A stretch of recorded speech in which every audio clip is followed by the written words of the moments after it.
our history, we were originally a people who were under the rule of kings and queens, royalty. And when we were in that status, even during the Revolutionary days, or before the Revolutionary days, it was the king's responsibility to solve all of the problems. And as a result, the general public didn't really need this information about how their government works, because they had no power to make decisions anyway. Now, as time went on, they developed this power, and eventually, as we all know from history, we overthrew our king.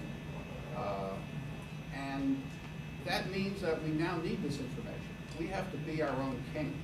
We have to be the king of our own life.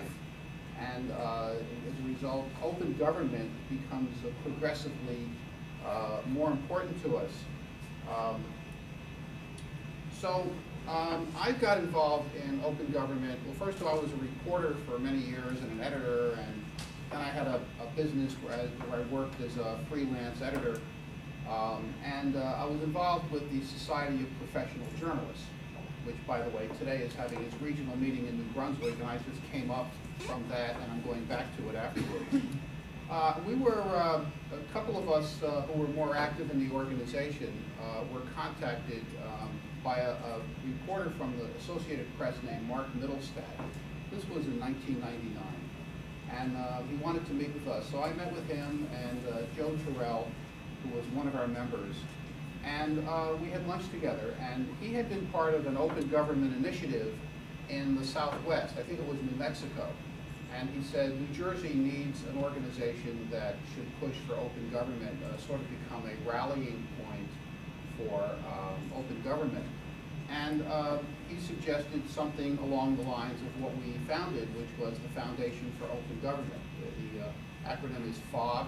The idea is to lift the fog of government.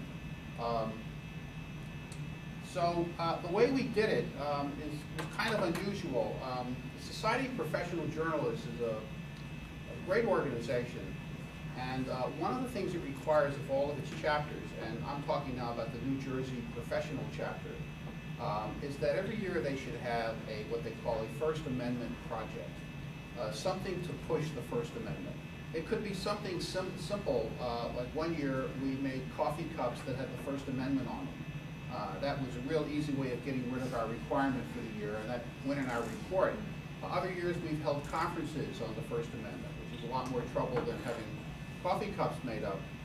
So we took on probably the most difficult assignment, was to create an entirely new organization that was based on the idea of getting government to open, and that was the Foundation for Open Government. And Joe Terrell served as the first president of it, and we immediately had our work cut out for us, because the reason we founded it was to get the Open Public Records Act passed. Now, I don't know where everybody is with the Open Public Records Act and whether you've had experience with it, but before the Open Public Records Act, known as OPRA, there was it was very difficult to find out what was happening in government.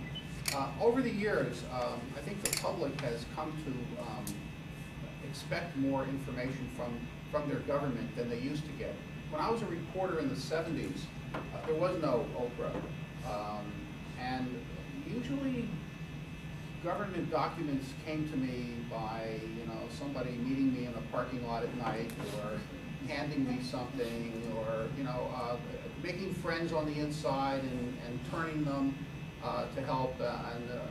I thought I was quite successful, but I had no idea what an avalanche of material was being held back by the government, stuff that, if you don't know that the item exists, you don't know to ask for it or to seek it. So we got on the bandwagon. Now, the way the Open Public, John will talk more about the nuts and bolts of the Open Public Record Act, but I'm just kind of filling you in on the background. The Open Public Record Act, the law for it, the bill for it, had been around about 20 years, and it was still a bill. It wasn't the law yet. And it had been carried along by the New Jersey Press Association, which is an organization made up of most of the publishers of New Jersey newspapers. And they had done it in a kind of traditional, you know, old white guys method, where they would press their local senators and assemblymen for getting it on the agenda and speaking about it.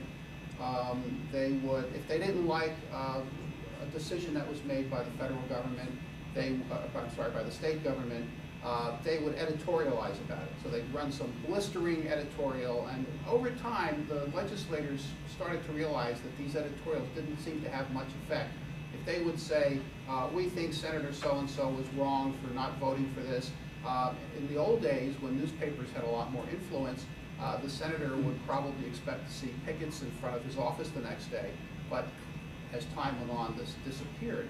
So it became apparent to us that this law wasn't going to get passed this way. So what we did initially with FOG was to create an organization of organizations.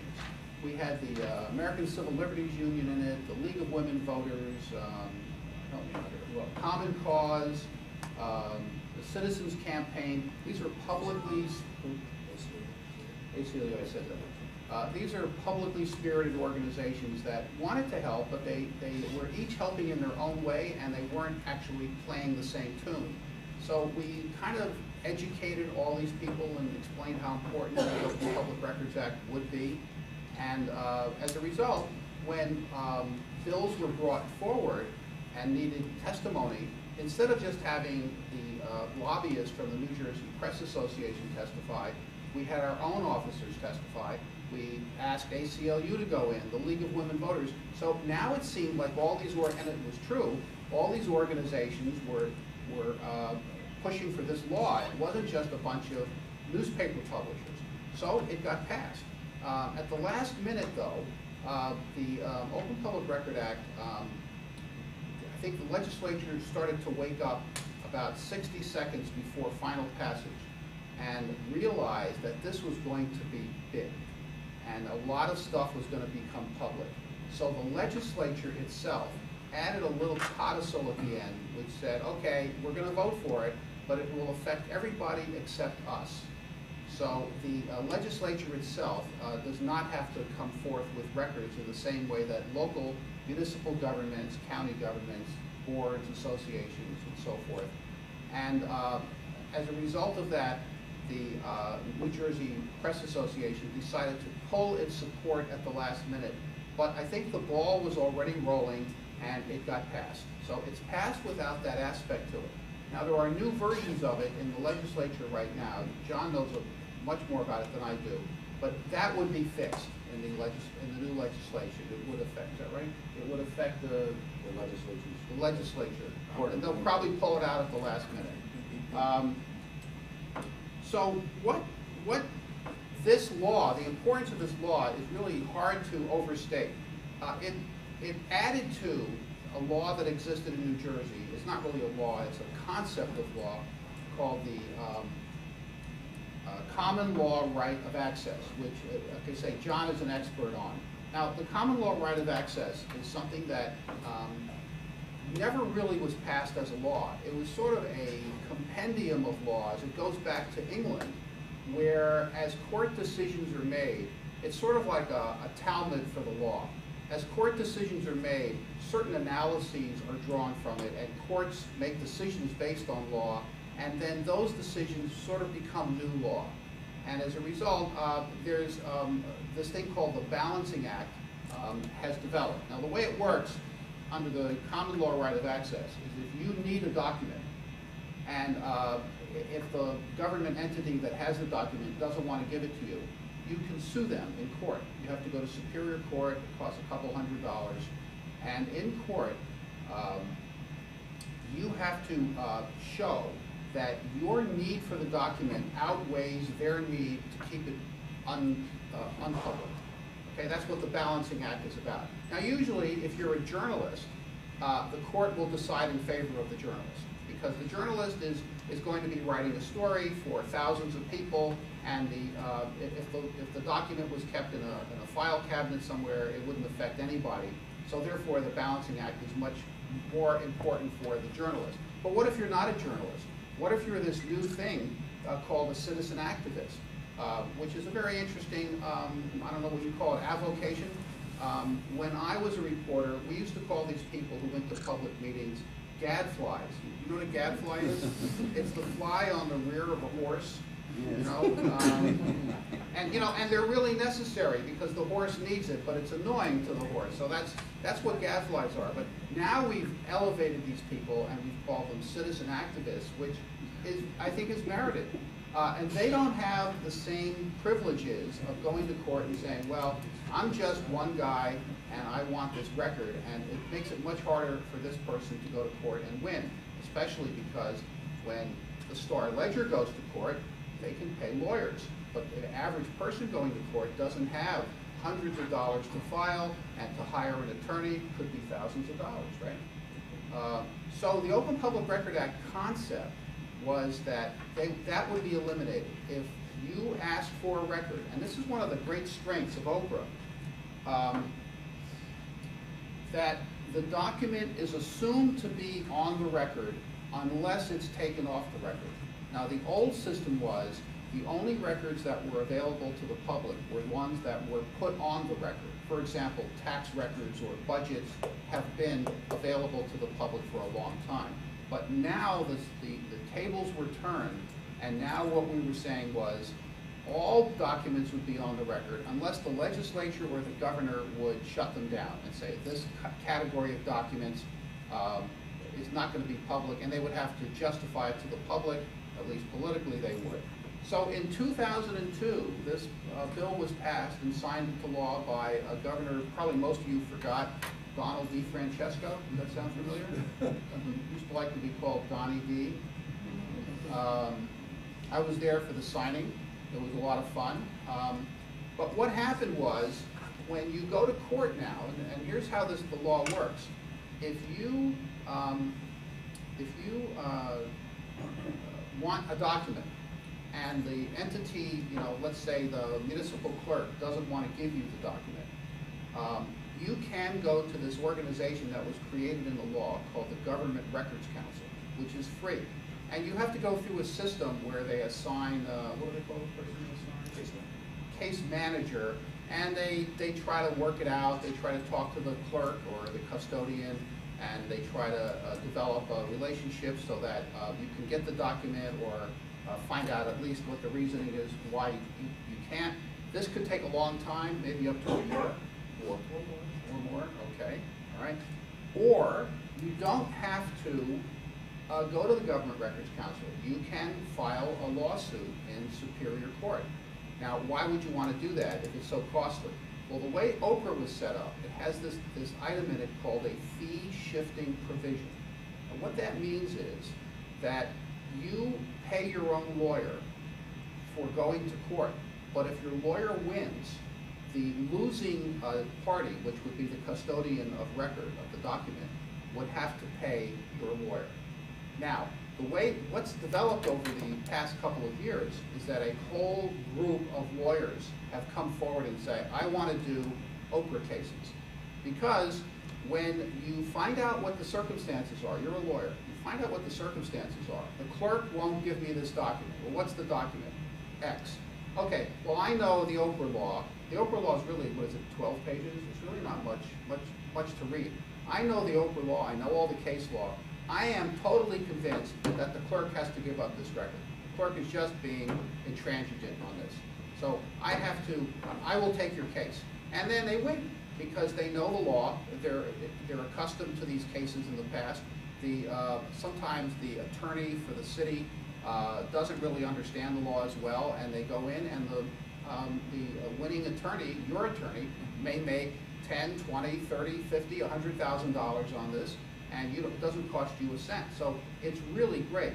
Now there's a companion law called the Open Public Meetings Act, which controls access to public meetings, boards, commissions, councils, and so forth. And that doesn't have the fee-shifting provision on it. As a result, there have been very few cases over the years where people will actually take a municipality, a county government, and so forth to court and say, you should have opened that meeting, you should have allowed us to read the minutes from that closed meeting because a certain period of time has gone by and so forth. And they say, well, you don't like it, sue us. And you can either sue them yourself, or you can go to the county prosecutor and say, you know, they broke the law and they should be sued. And the county prosecutor is covering, you know, murders, rapes, things like that. A closed meeting is sort of down on the scale, and usually, because it's highly political, you know, the person who was closing the meeting probably had some hand in appointing the prosecutor. These things just don't get done.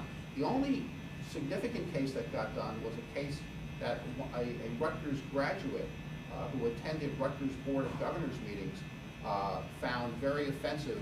Was the Board of Governors had this policy where they would have an open meeting, and then at the open meeting they would say, well, you know, we just came across an issue that's closed. That's a private issue. So we're going to, everybody in the audience, we're going to close the meeting, and when we're done talking, we'll come back. And they go in the back room, and like everybody would just be sitting there, and they'd sit there, and like hours would go by. And then, you know, in the meantime, some people started to go home. Some people were, you know, were late for appointments or whatever. And then the board would come back and they'd say, okay, we're going to vote on something now. And then after that, we're going to close the meeting again. Well, they did this monkey business back and forth for a long time, until finally this graduate said, I'm going to pay for a lawyer to take this to court, and he won. And they said that the Board of Governors has to be more organized in the way it closes its meetings, because what it's effectively doing is getting rid of the audience. If I were to say to everybody in this room, we're going to pick this conference up at 6 o'clock this evening, how many would stay? Most people wouldn't. So that was the technique they were using to really shoo people out. So one of the other strengths from the Open Public Records Act is that it governs the cost of photocopies. If you need a copy of a document under a court decision, which, you know, John knows everything about this, the citation and everything, is 5 cents a copy. And that was a big victory. We testified about that. They originally wanted it to be, and it was, $1 a page for the first 10, and then it goes down to 50 cents for the next 10, 20, something like that, and then it goes to 25 cents forever after that. So if you wanted like a 500-page document, that's going to cost you like $100, you know, maybe $125. So that was eliminated. But you know what's even nicer about it is that if you make an OPRA request by email, they have to answer you by email, and they can't charge you for any copies. So you can just write in and say, I need a certain document and so forth. As long as you meet their requirements to say what it is you need, and you're relatively specific about it, you should get that request fulfilled. So there are some drawbacks, though, to the Open Public Records Act. I teach the investigative reporting class in the New Brunswick campus, and one of the problems we have, and I think a lot of people have, is in order to ask for a record, and the way OPRA works is, you can only obtain records that exist. I know that sounds funny, but you can't say, I would like a copy of all of the students' addresses who live in all the dorms at Rutgers University on all campuses. And they may say to you, well, I'm sorry, there's no such document like that. So they don't have to create a document for you in order to fulfill your request, which means you have to know what document you want. And they're very slimy about this sometimes. Like, for years, we were asking for, now this sounds to me pretty obvious, the Rutgers budget, okay? And I would get back a letter saying, sorry, no such document. No such document, you know? Well, can you explain what you mean by no? No, we don't help, we don't give you advice. We just tell you that we don't have this document. Well, it turns out they don't call it the budget. They call it the financial statement. Okay, so how do you know that, right? So this is a problem that my students have run into, and one of the things we've done is we found a website. You've gone about 20 minutes, so another 5 minutes? 5 minutes, no problem. Yep. Okay. What we've done is Rutgers has a website, and the state of New Jersey has another website called Requirements for Retaining Records. Okay, so here's how it works. If you file a certain form in your with your municipal clerk,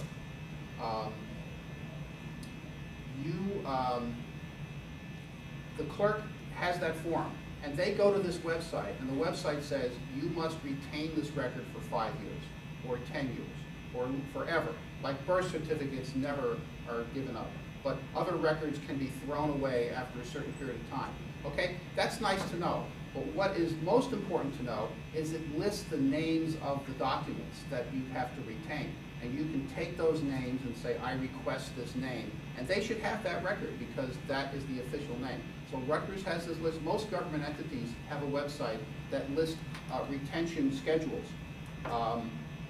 So that's pretty much what I wanted to start out by talking about, except that what's been very helpful to me and my students is to learn Excel in order to understand some of these records, because now you can get a lot of these records in their original CSV formats or in Excel formats. It's wonderful if you go on the federal website. If you go to census.gov, for example, they have literally millions of Excel documents you can play with, and you can reorder, and you can change, and you can develop trends from. So it's really wonderful, and I think we're at the very, very beginning of open government in New Jersey, and I think we have years and years to go yet, and a lot more information to obtain from our government.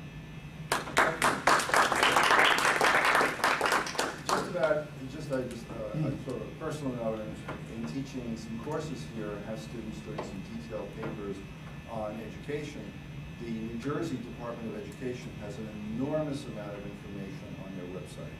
You can find out how many teachers are in each school, what the scores are in each school, what they spend in each school. But this varies, by department.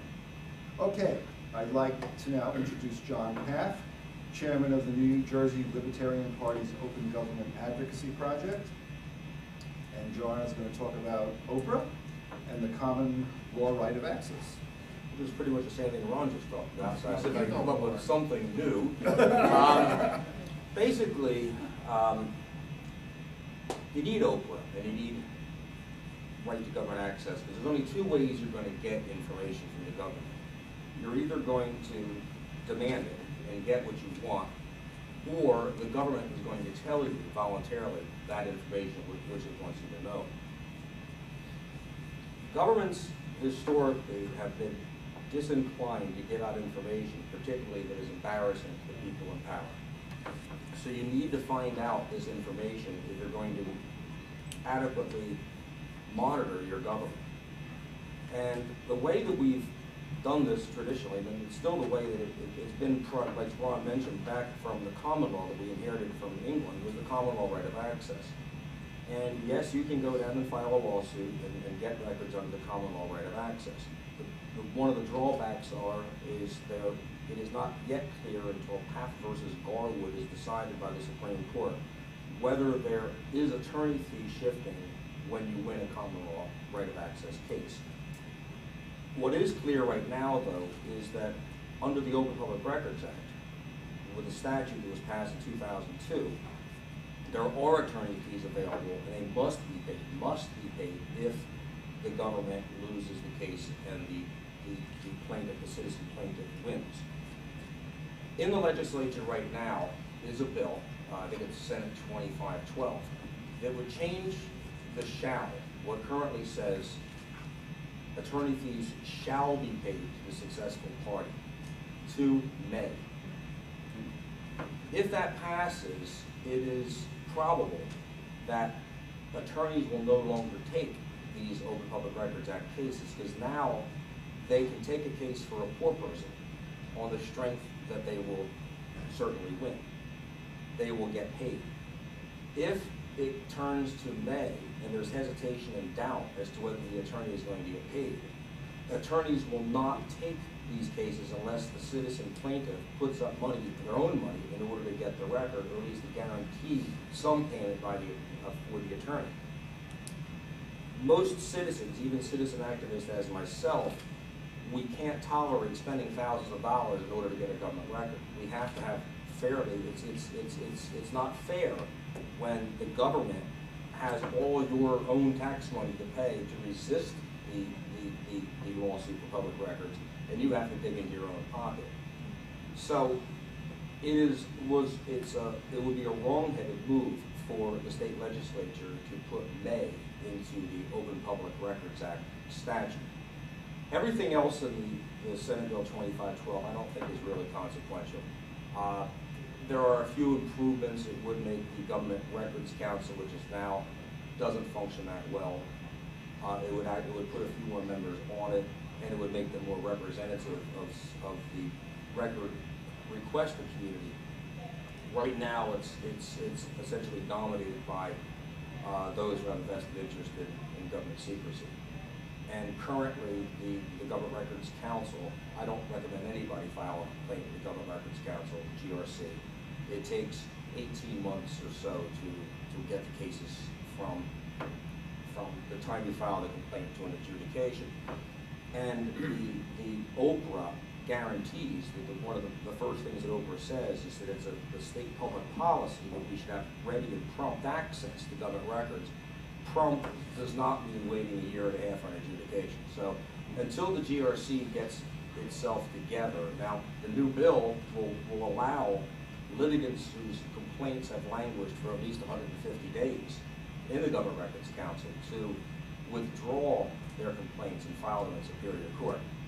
As a practical matter, the way it currently works in Superior Court is if you file an action in Superior Court, if you file an order to show cause, you'll generally be in front of the court in about 6 to 8 weeks, perhaps a little longer. And right then, you'll get an adjudication as to whether you're going to win the case, in the typical case.